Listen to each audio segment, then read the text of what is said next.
እንደዚህ አይነት ሚስት በሆን ብዬ መመኘው እንጂ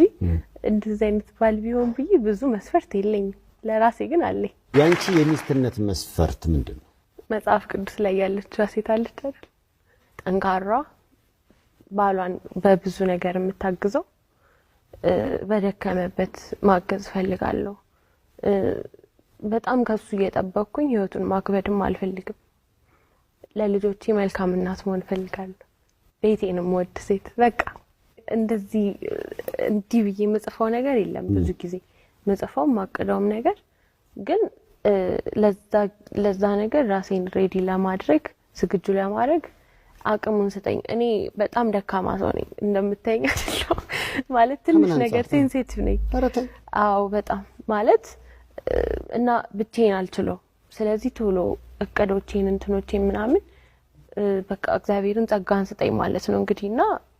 ማቀዳቸው እቅዶች ካሉ ለዛ ጊዜ ብዙ የሆነ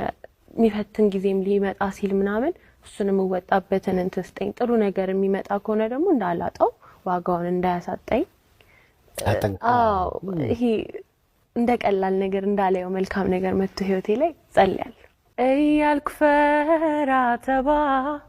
ቃሌን የያዝኩት ደፍሬ ያንታርገኝ የኔ ሁን ያላልኩ ልቤና አንድ ነገር እጅግ አሳስሮታል ካንተ ጎል አይደለም ልቤን ቀን ሰብሮታል እኔ ያው በፍቅር ህይወት የተጎዳች ሴት ነው የጻፍኩትኝ ምንድነው ሐሳቡ በትናንትና የፍቅር ህይወቴ ስለተጎዳሁኝ ነገ እንደፍሬ መቀጠል እንደዚህ ነገን በፍቅር ህይወት ማመን ከብዶኛል እና ዋና ሐሳቡ ከብዶኛል አይደለም በል ትናንት ሄድልኝ የሚል ላይሪክስ አለው